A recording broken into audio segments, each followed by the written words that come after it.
Good afternoon, everyone. I'm Deputy Commissioner James Kelly, Commanding Officer of Special Operations Bureau.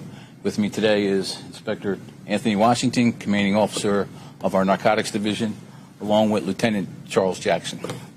So I want to thank everybody for coming out on a late Friday afternoon. Appreciate it. The reason we're here today is to highlight a recent outstanding narcotics investigation that resulted in 6 arrests, $70,000 in narcotics, and 11 firearms, including 3 long guns. Obviously, 2 of them have optics on the top of them, 2 shotguns, and numerous semi-automatic handguns. This job is just a small microcosm of the outstanding work that's been done over the last year and a half with our Narcotics Division under the leadership of Inspector Washington. This is not the biggest of narcotics jobs by any means, but it's an outstanding job that involved a lot of coordination. The job itself emanated from some 25th District officers, and we started off doing an investigation in the 25th District that involved 3934 North 9th Street. And over a 2-month investigation, it led us to 2 other locations, 1842 Glenifer Street in the Logan section of the city, and 7520 Thoron Avenue in the Mount Airy section. The arrest itself resulted in the arrest of 6 individuals. A Raymond Roy, 34-year-old male, a Robert Pratt, 37-year-old male, a Edwin Montalvo, 41-year-old male, Janae Moody, a 33-year-old female, Zena Roman, a 29-year-old female, and a Willie Thompson, 55-year-old male. And most of those had priors. 2 of them had no priors. And they were charged with criminal conspiracy, narcotics possession with intent to deliver, narcotics possession, violation of the Uniform Fire Acts, and various firearms charges. And this job started in the East Division. As you well know, about a year and a half ago, it was a mandate from our Mayor Sherelle Parker, and Commissioner Kevin Bethel, that we were really going to do a hard press on East Division, in particular Kensington. And Narcotics Division, along with a lot of Health and Patrol and other entities, our state, local, and federal partners, we've done some really impressive work in narcotics in this city.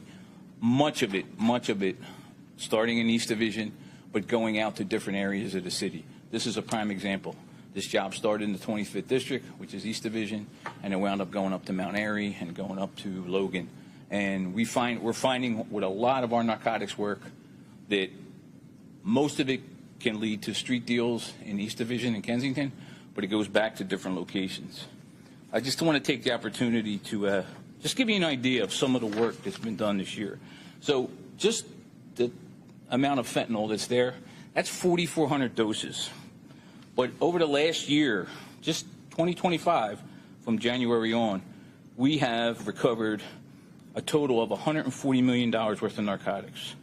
That comes out to just out of East Police Division alone, 1 million doses of fentanyl. Citywide, we've recovered over $4.7 million of fentanyl throughout the city. And that's just, fentanyl. We have tremendous seizures in terms of other narcotics as well. I just wanted to touch on that. So if you look at the work that's been done this year, we have 958 dealers we've arrested. We've recovered 342 guns, $1.8 million in narcotics, and like I said, $147 million worth of narcotics, primarily fentanyl, cocaine, and crystal meth. And part of the reason for that is we obviously have a heavy focus on the street dealers in East Division and Kensington, but we're shooting higher up the ladder, higher up into these drug organizations. And that is how we're getting the tremendous amount of seizures that we've gotten. Along with the narcotics work, you see a tremendous reduction in violence in Kensington, as well as East Police Division, that has gone along with this. And some of that result you see right there. I mean, that's 11 weapons, 3 long guns, 2 sawed-off shotguns, just from one, in our level, of a kind of smaller job, but an excellent job. But we've recovered 342 guns this year. And we've made a lot of arrests, a lot of seizures. I know there's a lot of work that still has to be done with narcotics, but I think the reductions you're seeing in violence is a result of the tremendous work that's being done. And got great partnerships with our outside entities, do great work. We have several task forces with the FBI, DEA, Attorney General's Office, Bureau of Narcotics Enforcement, and DDOU over the Attorney General's Office, or District Attorney's Office. So we're doing a lot of good work. I think it's having a true effect on the reductions in violence that we've seen. Tremendous reductions in violence since 2023 when we started this. I mean, double-digit reductions in East Divisions and shootings and murders. So there's some of the things I wanted to highlight today. Open it up for questions. Can you talk about exactly what's on the table? What types of drugs were? Okay. So there's 551 grams of marijuana. That's $11,000 worth of marijuana. There's 121 grams of fentanyl, which is $40,000 worth of street value of fentanyl. But that's 4,400 doses, and we all know how deadly that can be. And it's often cut with xylazine and other different things that are mixed in there that are extremely dangerous to people who are taking them. And we do have a small amount of cocaine, and we have $12,000 worth of crack cocaine. Like I said, it's a smaller job in terms of the amount of narcotics, but it's a fantastic job in terms of the amount of weapons that were taken from it. And as I was saying, we've taken over 342 guns off the street this year. Can you tell Give us us some details Yes. just about how long this investigation was, like over what period of time? So, How many police were involved in it? okay, so it involved our narcotics field unit. It's one of our narcotics field unit has several squads. It's our narcotics field unit central squad. The investigation went over a period of about 2 months, and it involved, surveillances, undercover buys, and it took us approximately 2 months to bring it in. We served search warrants in multiple locations and multiple vehicles, and this was kind of the final fruition of the work that was done on that job. Is there an indication that this job could lead to more arrests or finding other similar organizations working within Kensington and other neighborhoods? So this one, not per se, but many of the other ones we talked about. So I'll give you an example. Yesterday, we did a $500,000 seizure of fentanyl, which led to another location outside of East Division. That's an ongoing investigation. We have a lot of ongoing investigations. People say all the time, why don't just go after the street dealers, go up the ladder. We are always going up the ladder. That's how we're getting the amount of seizures that we're getting. We have a lot of ongoing investigations for drug trafficking organizations, and we've also made some great arrests over the last year and a half. Last year alone, we focused on 13 different drug organizations last year, higher up the chain. Most of them have stash houses around the city. They're not keeping their stash houses down in Kensington, where a lot of it's being sold. And then this year alone, we're running 15 investigations on larger drug organizations. So that's how we're getting these seizures.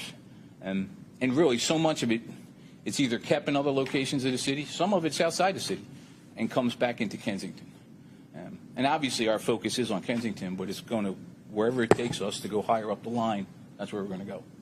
And you said it's 6 arrests. Are you able to describe the level that the people that you arrested are in the drug organization? So these would be what you would say would be mid-level dealers.